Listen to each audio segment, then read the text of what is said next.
Hey everyone, Mr. Happy here, and welcome to Mondays with Mr. Happy, aka Mr. Happy Mondays, a weekly Q&A show where you ask me questions and I answer them. I swear I'm not wearing these by default. I work out 4 or 5 days out of the week, and I wear these shirts on 2 of them, and those often just happen to be weekend days.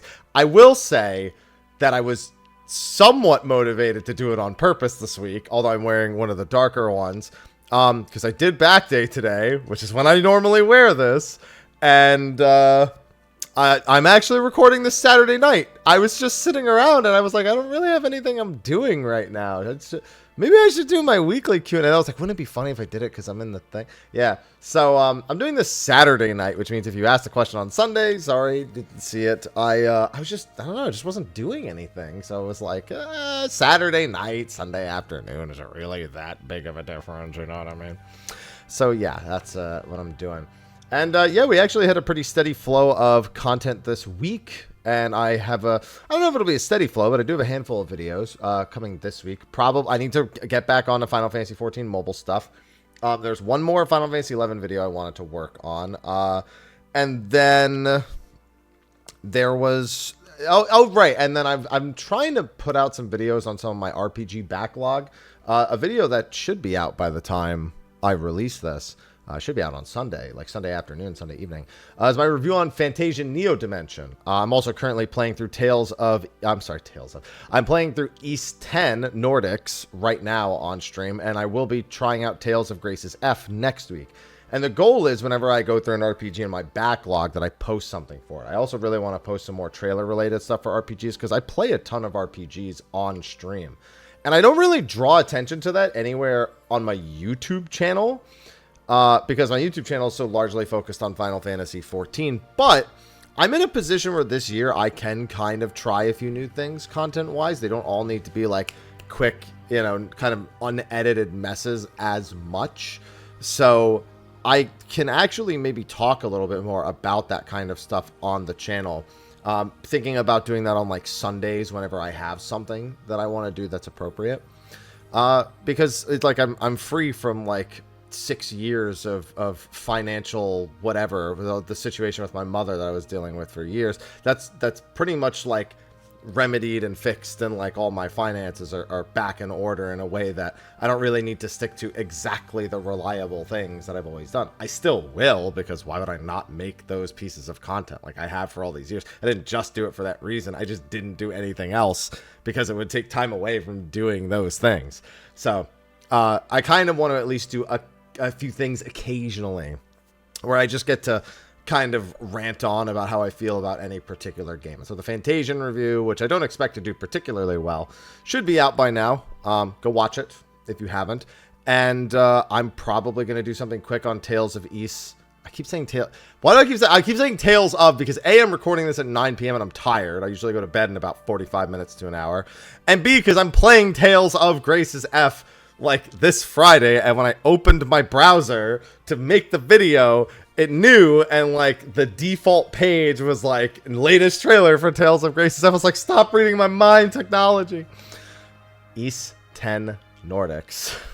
Yeah, I would like to do one on that. I would like to do one on Tales of Grace's F as well. And I might do a few other things over the course of the year. So keep an eye out, because we also have 14 mobile stuff. I want to do some 11. Like I said, some people want me to do another 11 Let's Play, which would make for a nice, easy weekly release, which is what I would be doing for it.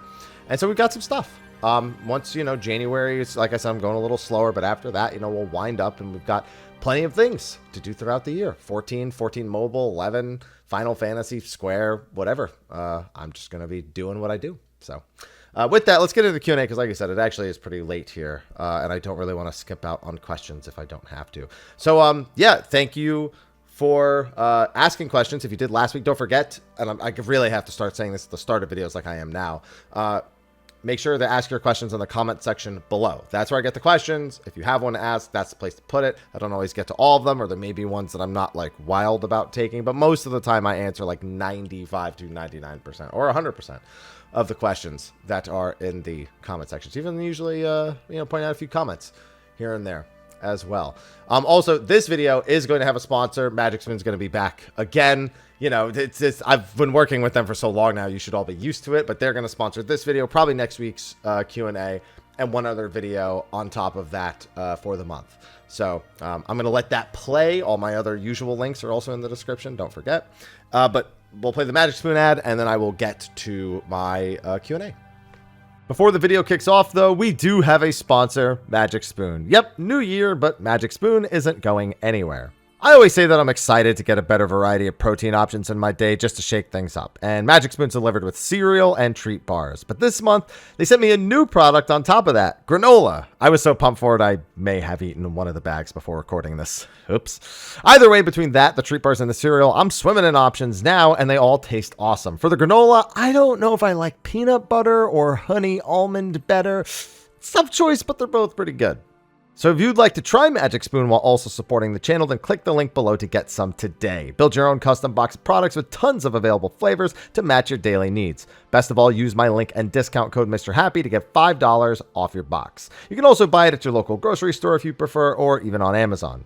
And if you don't like it, Magic Spoon has a 100% happiness guarantee. Let them know and they'll refund you, no questions asked. So click the link below or scan the QR code on the screen and use code Mrhappy to get $5 off, or go to magicspoon.com/Mrhappy to save $5 on your order. It even works in Canada and the UK. Thanks to Magic Spoon for sponsoring yet another video, and now on to said video.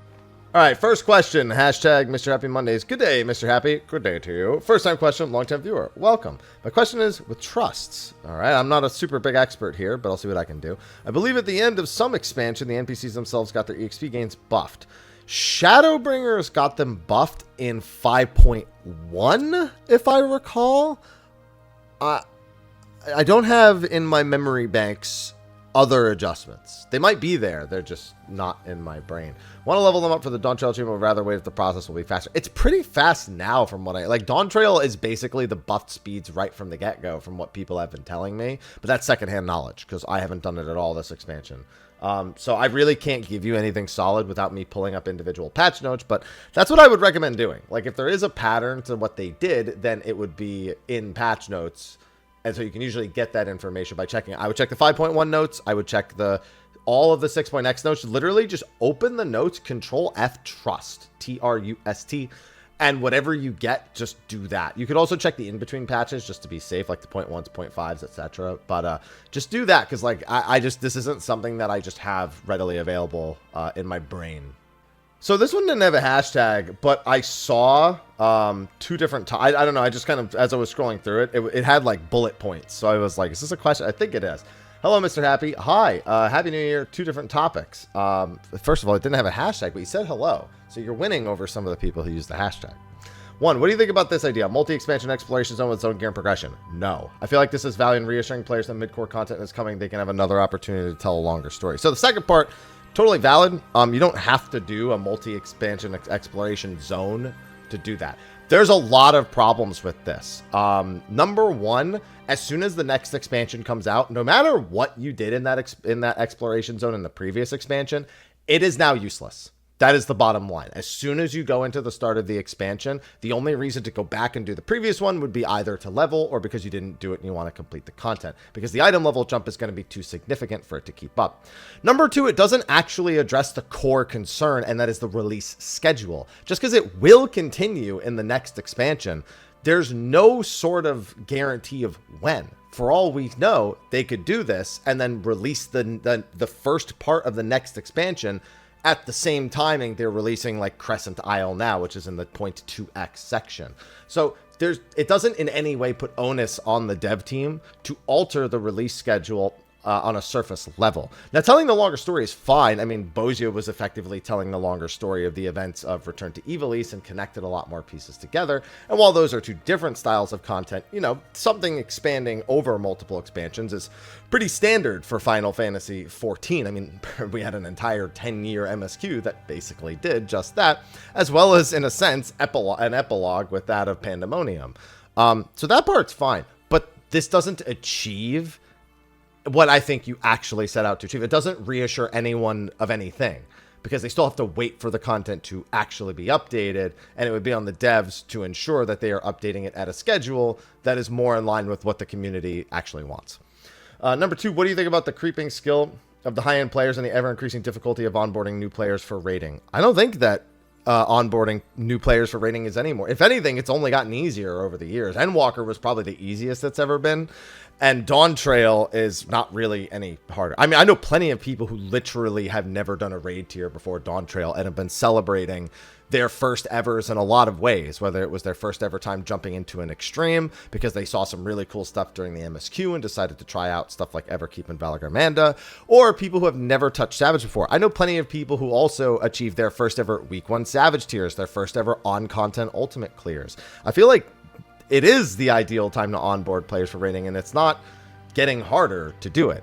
But you also can't force a player to be interested in something they are not interested in.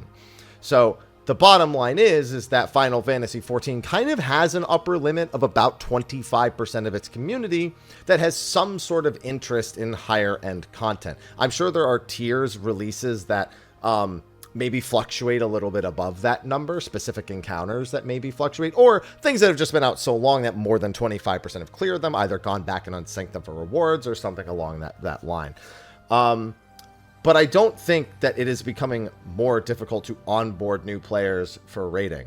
I think it's only gotten easier over time. I think in 8.0, this may need to be a discussion that we have at that point because we don't fully understand how encounter design is going to continue to evolve, especially after the interview with Mr. Ozma as of late, as well as what the job changes will actually mean for the difficulty of playing in those higher end pieces of content. My opinion, it won't change nearly as much as everybody thinks it will. It will be largely similar with more defined paths to power for each individual job that don't just feel like copy paste from other jobs. That's what I think will actually happen.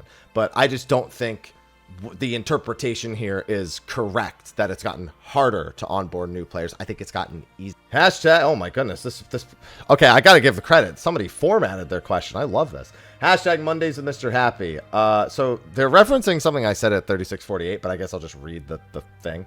Lolly-ho, Mr. Happy. Lolly-ho. Genuine question. I sure hope it's a not genuine I mean, I would sure hope it's not a not genuine question.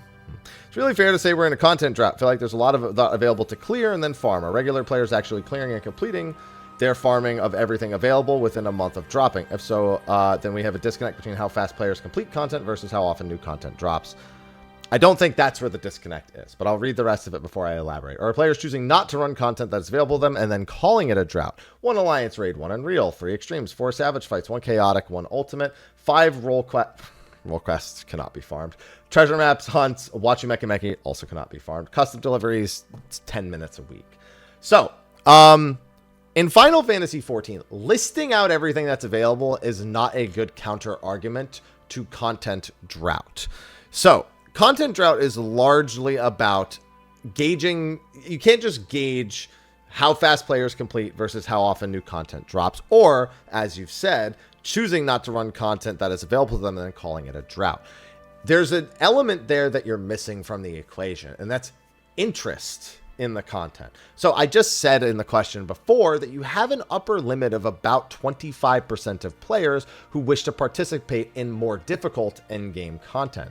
So when content is made for that, again, I'm sure there's data out there that suggests that some fights have more than a 25% total clear rate based on statistics.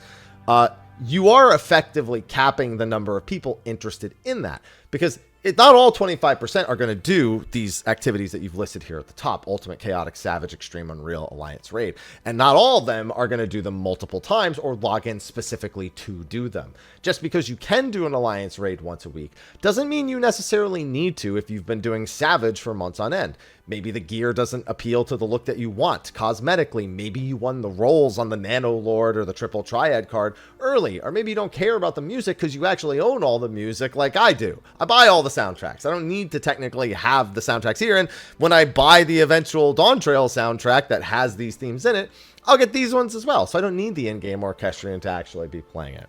Unreal. Maybe people just don't want to grind one fight twice a week for about 30 minutes just to get a reward that, while they could use themselves, also is worth a decent amount of gil. Maybe not everyone wants the mounts because they don't care about the wings, or they don't want every single weapon from the extreme, or maybe they got the Triple Triad card early. Maybe the Savage fights, they've already been doing it for 4 or 5 months and they just don't want to do it anymore. Chaotic could be intimidating, or you could be like me and be done with it in 3 or 4 days and actually get everything. Or maybe you don't think the mounts look good. there's more variables than just doing something because it exists. It needs to be interesting to the player. And for these first several categories, you've effectively eliminated 75% of the player base. So then you look at the content that is available for 75% of the player base. And you come to some of these things down here. You have the Watch a Mrhappy quest. Again, if somebody's not interested in crafting or gathering, caps that out. Hunts. Not really a content all in and of its own unless you really want it to be. There are dedicated hunters out there, but they are a minority amongst minorities. I would say that most people just leech off of the efforts of the elite few who actually do all of the work. They sit by the Aetheryte in town, they teleport around all the different data centers, and they play no active role in actually trying to obtain these. I would categorize myself as that. I seldom help with them. Like sometimes I'll see like them like, oh, can people bring like the wee Oz over to you know, the zone, and we'll get 10 of them together and see if it spawns. And I'll be like, sure, I'm not doing anything. I'll go over there. Or maybe they'll be like, hey, can somebody help me kill these like 50 mobs? I'll be like, I hate that one. I'm not going to do that. So, and role quest again, that's like a few hours of storytelling. You know, custom deliveries take like 5 minutes. So the thing that most people is that you're listing things that are not for the majority of players. Now, I will say this. There are a lot of players who do not actively participate in content on the daily. They straight up just don't do anything. They log in, it's social, they maybe want to do something, but there's just nothing that's really grabbing them. But even if you take all that away, with 19 weeks in between a patch cycle, even with the number of things there, nothing here technically takes you 19 weeks or is something that you will feel compelled to do for 19 weeks in a row. And that is where Dawn Trail has largely revealed that the patch release schedule is something that needs to be tuned or retuned as a whole and reevaluated. Not because any particular content is not good or cannot be farmed or does not have adequate rewards, but because none of it is long-term interest or generates long-term interest in the game. It generates short bubbles of excitement and hype that are followed by either praise or criticism, which is a perfectly healthy thing to do, followed by effectively being the equivalent of a 2-liter Coke that was left with the cap slightly untwirled. There's no fizz, there's no bubbles, there's no anything, and you're just waiting to get another 2-liter at some point that you'll crack open, take a sip, and let the same thing happen again. So I think it is fair to say that a number of players are not interested in these specific things. And even if they are, I think it's a perfectly valid thing because a content drought is also going to be an individual aspect. So that's why I never, to circle back, I never like just listing out the things someone could do because they don't necessarily align with the things people want to do. And don't get me wrong, that's an impossible task to overcome perfectly. But it's been a very lopsided effort of releasing content that appeals to people like me and people in that 25%, and not enough of content that could appeal to a number greater than that, something like 30, 40, or 50%, or even reach beyond that point just because it's easy, it's accessible, and it's something that can play out over a longer term, which is where most of the feedback has largely gone. So I think it is fair to say that, but that doesn't necessarily mean that not every player is logging in. Clearly, we checked with the census in December, I believe it was 1.15 million was the active player base count that was guesstimated by Lucky Boncho, which is obviously not official and cannot be completely confirmed, nor will it ever be. But it's fair to say most of those people are not logging in for any of these reasons to begin with. It's probably a lot of role play and socializing, and a lot of people treat it as the thing that they do after work and maybe do a handful of things while they're doing it. Hashtag Mr. Happy Mondays. Hello. Hi. I wanted to ask you if there's any way to improve consistency in raid outside of PFing a fight. It's something I've been struggling with a bit in my Free Static, but I can't stand PF. So, improving consistency is not specifically about improving consistency with one specific mechanic. It's about learning over time and improving your overall ability to do mechanics regardless of where they are placed and what boss they are coming from. For example, when a player plays Final Fantasy XIV and they've never seen a spread marker before, they now have to learn every iteration of it. And every time they're forced to do it, they sort of learn like, oh, I can stand around here on the boss, or, you know, there's a stack marker. Oh, there's 2 of them. Well, those normally target healers. Now that can, of course, bite you in the butt with a fight like Phoenix, which does not attack the healers exclusively. It actually is very strange and attacks DPS instead. But wait, DPS? Tanks? What was it? Phoenixes are different. They're not healers. I remember I lucked through and that wasn't... Oh, no, it was one is on supports, one is on DPS. That's what it was. Now I remember. So my thing is if you're worried about a particular fight, I would worry more about staying fresh or kind of, I mean, to be fair, I guess I could go with the less obvious answer. There are sims that you can run online that effectively let you work. Yeah, I guess that just should be my answer because you are looking specifically for Fru, and I'm thinking more about consistency as a whole as a player, which comes with practice and experience. But there is the sim. If you, I don't know, I don't remember how to get to it because I haven't used it since like T days. But actually, no, I think one group made me use it for DSR briefly, like a group that I was filling for, I think. But either way, yeah, no, the sim will do it. It just basically just lets you practice in an enclosed environment that's not part of Final Fantasy XIV's client at all. And a lot of people use it to practice late game mechanics. So yeah, that's the answer, the sim. Hashtag Mondays with Mr. Happy. Heyo, Happy. Heyo. There is an in-game way of leaving a suggestion. How exactly does this work? Is the feedback being read, and is it a viable option to provide feedback, or the official forms a better option? Official forms are the better option. I have never once heard them refer to the in-game feedback as like a place where they saw people discussing something. Let me put it this way. Feedback could be used for something more simple than it's feedback, not a suggestion. So like, for example, let's say you're a new player and you're trying to use the friends list, and you find it to be weirdly slow and not really responsive enough. It's viable to say you would say, hey, I'm trying to use the friends list and it just seems to be operating really slow. I have to wait for it to fill all the way before I can accept or decline friends. Just think that this could be better. I would do nothing more than that for the feedback section. And even then, that exact post would be fire. That's just free upvotes on the forum. So it would probably get a lot more eyes that way anyway. So I would not consider the feedback thing viable. I would say that if you feel like an attack on all fronts is a better answer for you for a specific topic, then certainly writing in one piece of feedback is not the worst idea. Or of course to, report a bug or whatever. But the official forums, if it is a topic that is important to people, is more likely to generate eyes and discussion than a feedback that will be completely lost to time. Started playing Metaphor now, really enjoying it. I'm curious, what was your favorite character and archetype line in the game? I made my main character into an elemental master. Oh man, I can't answer without spoiling. Like like you're playing it, I don't know where you are in it. I can't answer without spoiling. That's it. Let's just say I beat the optional super boss and the New Game Plus highest difficulty version of the final boss without them getting a single turn. That's not going to really tell you much because I already know some of you know what that means, but that's all I'll say. Hashtag Mr. Happy Mondays. Hello, Haps. Hi, quick question. Do you think they should have made the minion purchasable with Demi 1s in the chaotic raid? Once you get them out in the gear, the currency serves no purpose. Having something that could be sold would make more sense. I think, no, Demi 1s, no. I think the whole point, to me, that's like saying Extreme Trials, the totem should be able to purchase, I don't know, something, the housing material, which it technically does.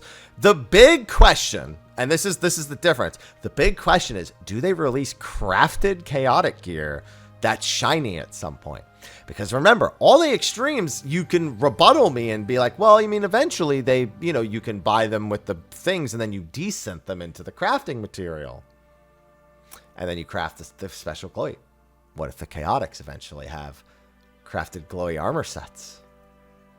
Now, until we experience that, that's cope, as far as I'm concerned. As for the minion, I think the minion should have just been 2s also. But I also think the 2s, the value of 2s should have been like 50 and 25 instead of the 75 and 49 that it is right now. So I think like the minion being like 10 or 15 or even just also being 25 like the hairstyle would have been fine. But no, I think the 1s you leave as is, because if you don't plan on crafting or selling the stuff from extremes, it does end up effectively being the same thing. You can't like use those to get gil unless you do it in like that roundabout way. So yeah, I think that, no, I think it's fine. Hashtag Mondays with Mr. Happy. Hello. Hi. Do you have any idea about what the trial? No, nobody knows anything about the trial series. They don't tell us. They don't tell us what the trial series is. I guessed Endwalkers would be the 4 Fiends. They were part of the MSQ, but I did guess that it would be the 4 Fiends, and I was right about that. I think this is a prediction. Again, they've left no clues as to what it could be. I think it will very likely be, not Final Fantasy IX related, but I wouldn't be surprised to see some Final Fantasy IX bosses show up. It's going to be the, oh God, this is why I shouldn't do this at night. Whatever Valagarmanda is, the name is escaping me right now. But it's going to be a bunch of them.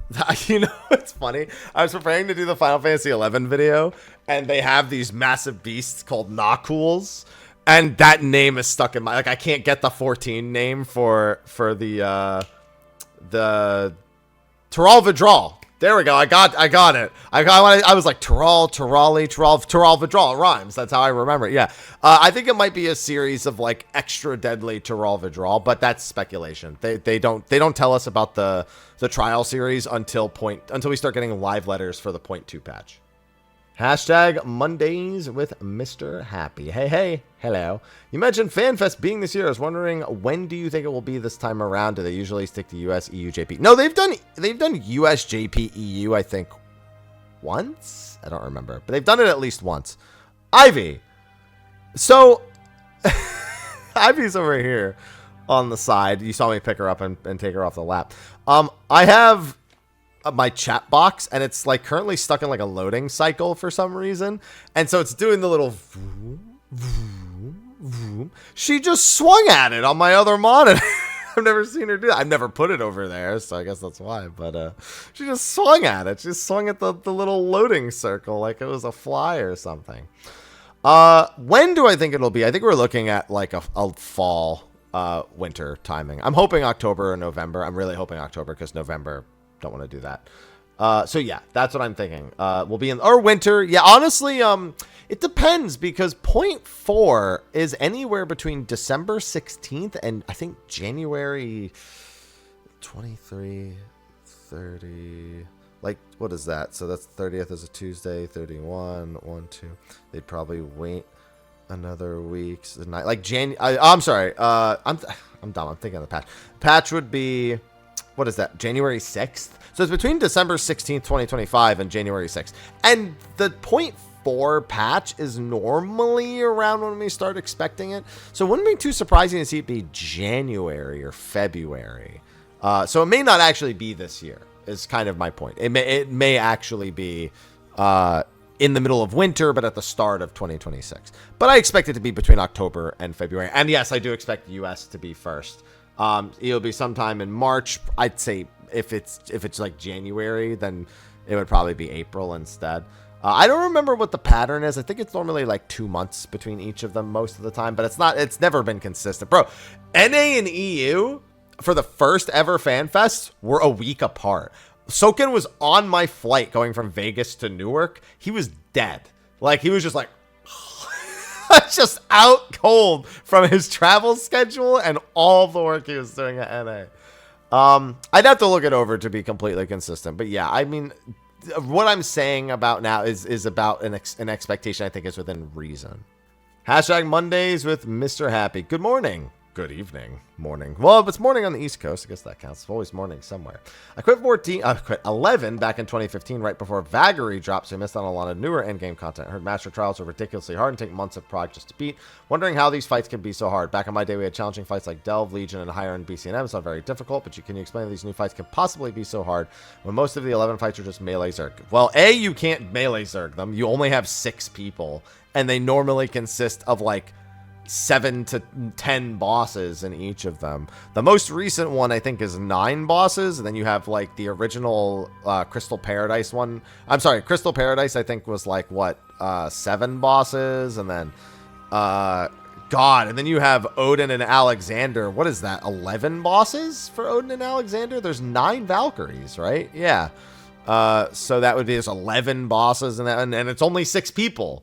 So that's normally why, is it's just an overwhelming odds of bullshit. I think probably one of the more tame ones that I've seen was Omega and Ultima at the same time, which the only thing that's annoying about them is that it's both of them at the same time all the time. But I remember watching a video and I was just like, I don't know, they seem to be, this seems to be really easy. They just have to take their time, because any sort of amount of like TP overlap between the two bosses could be like completely lethal from what I understood, if it was like poorly timed, especially with the HP percentages and Citadel Buster and all that stuff.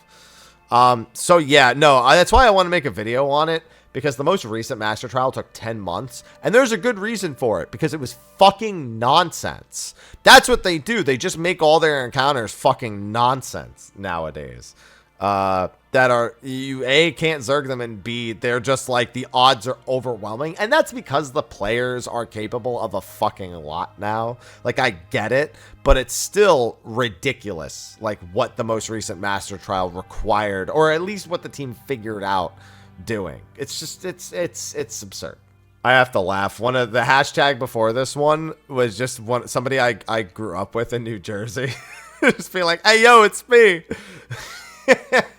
That's funny. I didn't expect that. That was a good surprise. Maybe if he watches this one, he'll at least know that I read it. I was just like, I don't need to include that, but I can acknowledge it. Yeah, I haven't been back in New Jersey in 5.5 years. 5 years and like 3 months or so. I went back for my 10-year high school anniversary. It was pretty good. Actually, I had a good time at that. But yeah, no, maybe next time I'm there, yeah, maybe I don't know when that'll be. Maybe, I think it might be soon though. Hashtag Monday with the Happy Mister. Hey, Haps. Hi. Bought 11 during the Steam sale and have literally no idea where to begin besides that one video where you made an account. I actually do have an old Let's Play series, and I do have an old Getting Started video. So I would highly recommend going and finding those. It gives you, it names out a bunch of resources that you can use. Also, a video I made where I talked about the link shell that I had on Bahamut. I still have it. I just don't log in, so it's like I don't know if people are actively using it or not. I have no idea what's going on with the link shell or not.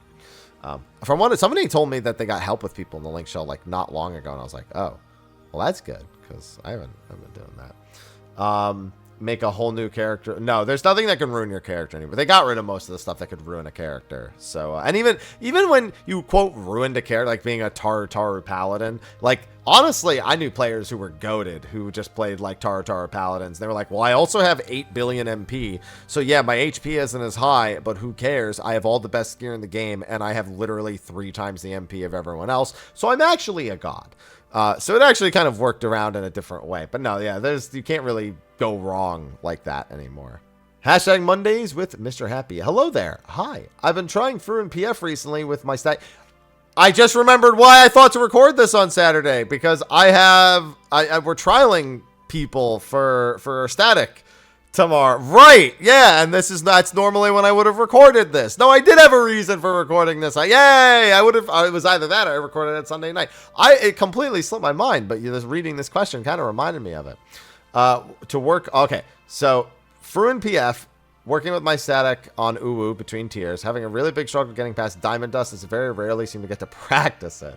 Vast majority of the DD groups I join can't get past phase 1. That sounds like PF all right. I'm not someone who likes being really impatient with people, but it's gotten to the point where P1 has become trivial for me due to 250 runs. Jesus Christ.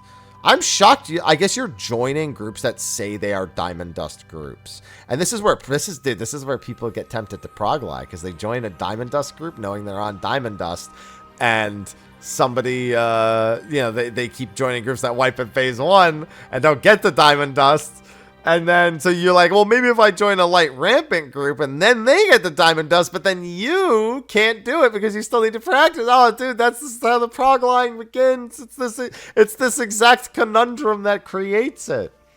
Some of my friends cleared through PF in order to get their week 1 clears. They said the fastest way to prog their fight is to do PF as you can, put as much time into it as you want, but static is a fixed amount of time. Is there another option to look for people to clear this content? I mean, I'm sure there are Discords or whatnot that like you could list, but those are effectively just third-party PFs. They're not really any better. So no, yeah, it is really just grinding through all of the PF nonsense that's in there. Hashtag Mondays with Mr. Happy. Hey, Haps, you doing all right? I'm doing all right. I'm doing all right. You doing all right? I'm doing all right. What is it about the Tower of Paradigm speech that makes you feel like more of a slog than the other 24 mans? There is a lot of forced waiting and very, very healthy bosses. Now, I will say this. It's not as bad as it used to be most of the time. But more often than not, it does not go smoothly. So the bosses that already take a while are also, well, yeah, it just gets worse. It just compounds on top of everything else that the bosses are as healthy as they are, and people generally don't play super well when you just randomly do like alliance roulettes and stuff.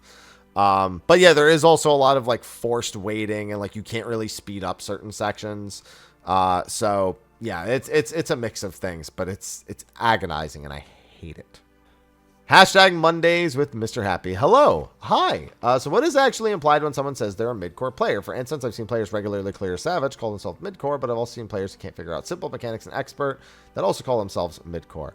All right, so we have both a figurative and somewhat literal answer. I say somewhat because everyone's going to view it differently.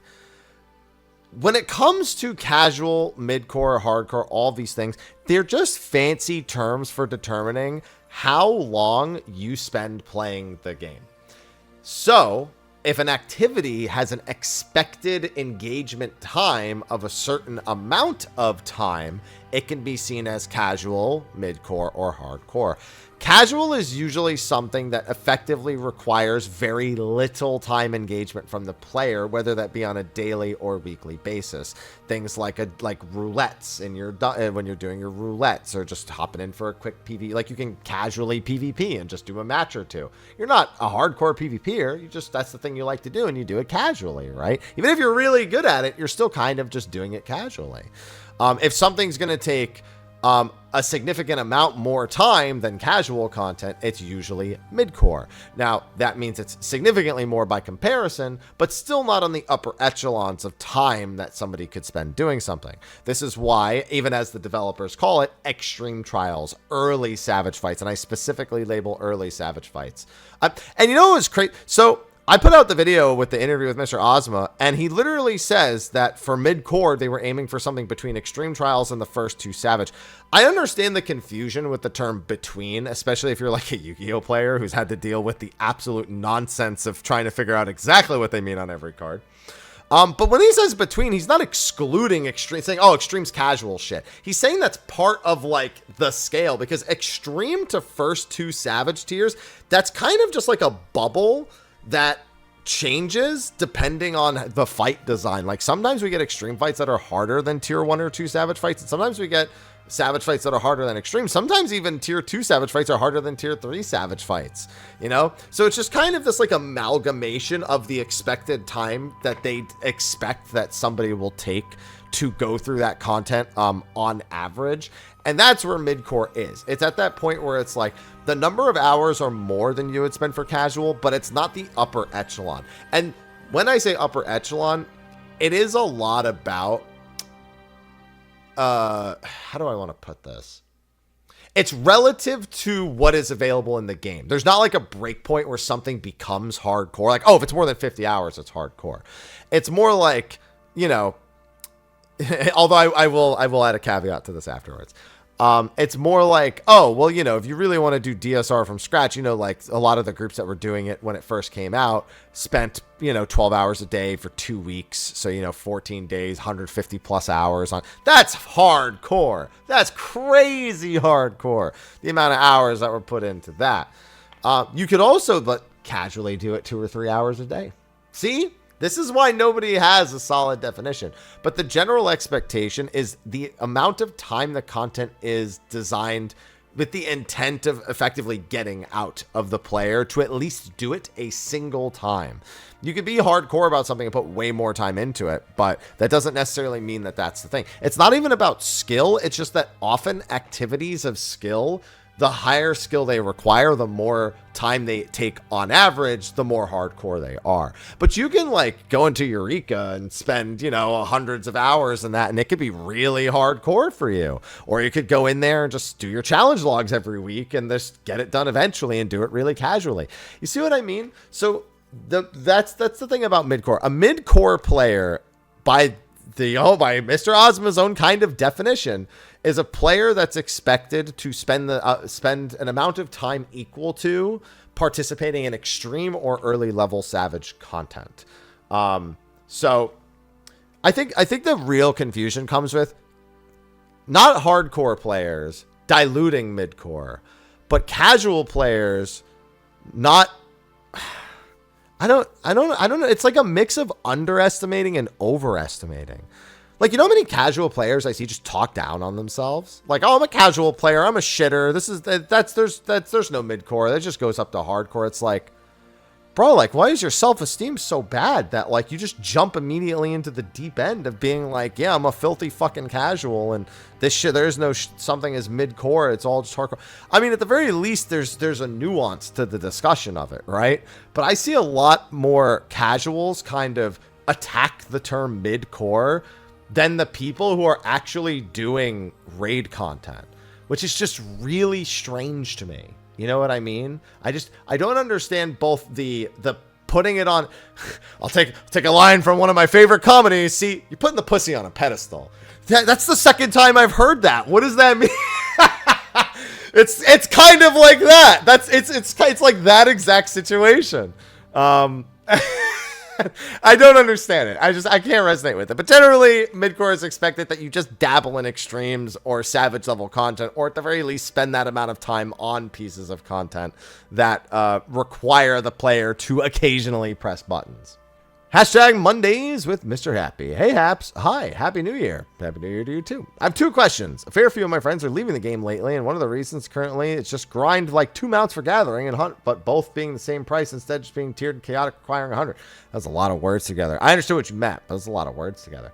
Your spiel was right about more rewards, but it isn't really accessible or fun. I don't know. I've been glad to have something like the gathering mounts. The hunt, I want to commit to doing hunt mounts, but man, I feel bad. I don't want to be one of the leeches like I mentioned earlier, but I'm just not that engaged with hunt content. Instead of being tiered and chaotic requiring 100. Well, there's one that's 99, there's one that's 75, and then they both drop from the actual fight. But yeah, he did say more rewards, and there are more rewards, and they're coming from content in a structure that largely has used that structure before. I don't know. I think those are not good examples of not being accessible. They're just examples of reminding you that you're playing an MMO, and it's expected that you will, play it, more than once, I guess. Second, is PvP is a mess, so I'm going to finally do ranked, but now with it locked to one data center, I feel like it's going to die, surely. Okay, I mean, so the reason it's locked to one data center is to get every single person who wants to do ranked into one place. It's kind of like why they started doing the PvP roulette just being one mode, to funnel everyone into that one mode throughout the day, or to like have a different mode per day, I guess I should say, for PvP. But you're completely correct about PvP in that the barrier for entry is massive just because there aren't enough people. The problem is, like, they've still neglected PvP rewards too much. The fact that the old season rewards are not in there, there's really no good motivation to be a lower ranked player, and to improve through the higher ranks is also an issue. There's a lot of, like, they fundamentally have created a really fun mode. I've done shoutcasting for it. I've been to Crystal rank once, and I really like what they've done. But you can't force people to do it. You just have to keep dangling whatever carrots you can and hoping that that is sufficient enough. So I think there are some other changes they still need to make, but yeah, no, that one I could totally resonate with.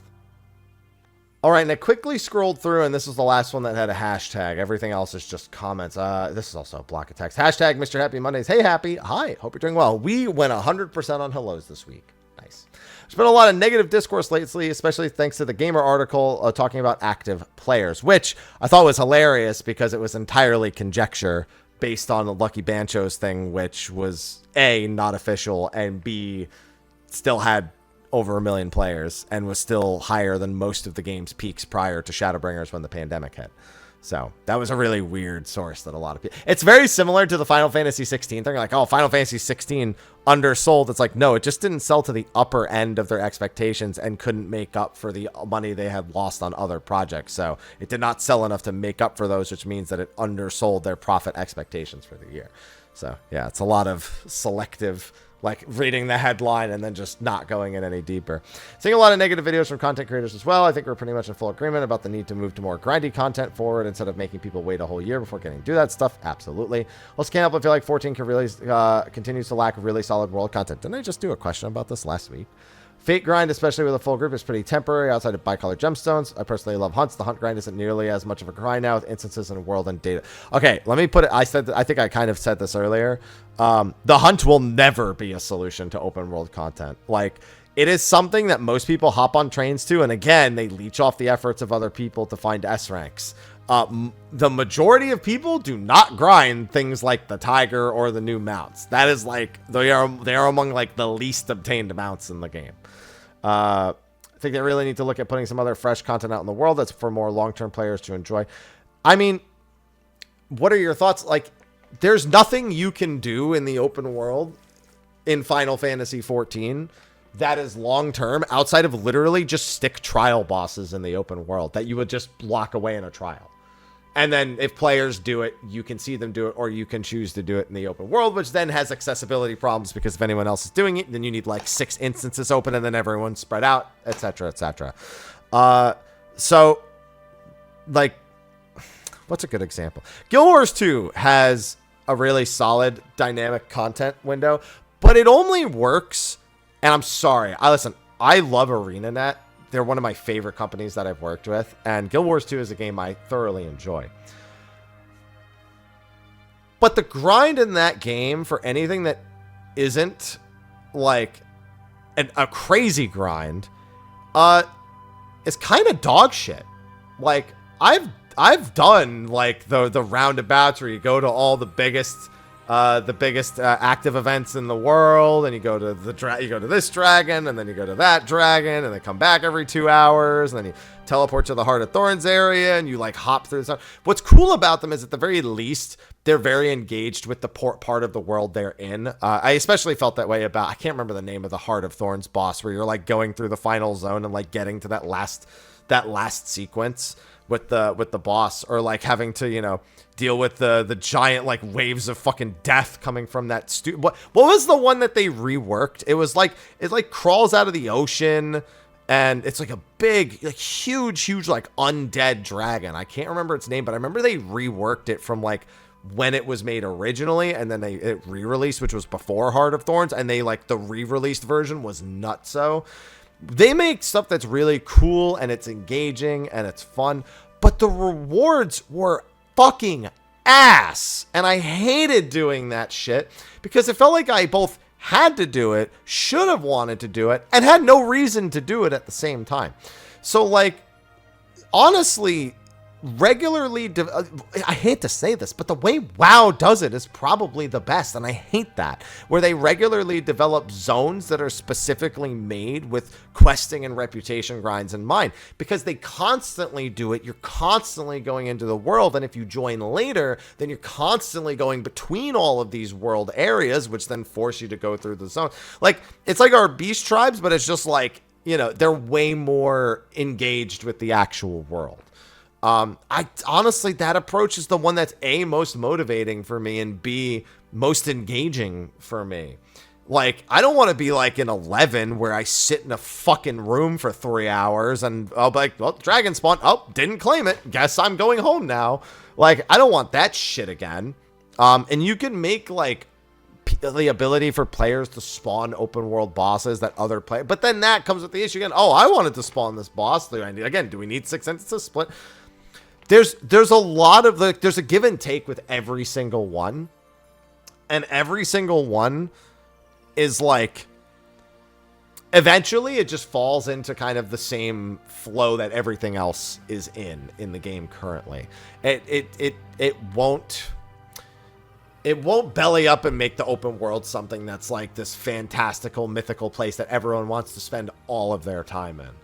unless you just take every form of content, you effectively need to put the ability to get the best gear in the game or something that is equatable to it from stuff in the overworld. Like that is the way. That's what makes people do stuff like Exalted grinds and WoW. And Guild Wars 2 effectively had the same exact like gear level for like a billion years. So of course everyone was going around doing those things because they were all as valuable forever, but it also meant that you just never like there was also as equally unsatisfying as it was this really weird like give and take with that when it came to Guild Wars 2 and actually approaching like your gear. It's changed. I know it's not that way anymore, but like that was a big issue for and you know what, I say I know it's changed, but I don't know to what capacity it's actually changed. I just know that it's not nearly to the same problems that it was for years leading up to Heart of Thorns and then eventually through portions of Heart of Thorns, which obviously changed a whole lot because of exploring and getting all the oh god, I hated exploring Heart of Thorns so much. It's okay, I haven't played it in a while. I know it's different. The only other place you really gained some sort of sense of progress in Guild Wars 2 to my remembrance is Agony Resistant Fractures, and that also fucking sucked. So it's like, I've just never liked Guild Wars 2's actual like reward structure. I just like their glam system and that they make some pretty cool cinematically awesomely big bosses that I then hate doing past a couple of times because I didn't like the reward structure. Yeah, it's a really, really bad give and take. But, yeah, no, any thoughts that you'll never please everyone and that this is not any sort of solution that will make more players engage with the open world. It'll just please the exact players who wanted this and or force players that are trying to get gear to at least engage with this if it's within their skill and time restraints that they actually put into the game. And you'll be in the exact same position whatever patch that happens in. So there's, like I said, there's no winning. We can't please people. People suck. We suck. All right? we suck. We'll always find something, right? Always something. But anyway, that is the last question. The rest of them were comments, some about my hair, which I'm thinking of cutting, by the way. Not buzzing it back down. I just want it to be shorter, man. Just get to my face all the time now. Like, I want to cut it back down because I think it's like if I stretch all my hair out, like in front of my face, it's like here-ish. I want to get it back to like maybe like here-ish. That's like 8 months of my hair cut off because I haven't cut my hair in 15 months now. Yeah, I think it's been 15 months since I last cut my hair. And, yeah, it's just getting to be a little annoying. Also, I could probably do with fixing it because, like, the last time I grew it out, it was after I myself buzz cut it. So I'm sure it's fucked up in a few places. I'm sure it could be better. It could be better if I cut it, get somebody who cuts hair to do it correctly, and then let it grow back out. It'll probably be a lot better. But, yeah, that's where I'm at with that right now. Anyway, that's going to be a wrap. It's, like, after 10 p.m. right now, and I am so tired. So, yeah, thanks for watching. Be sure to ask your questions in the comment section below. Thanks again to Magic Spoon for sponsoring. And I'll see you guys next week. Until then, I bid you adieu. Bye-bye.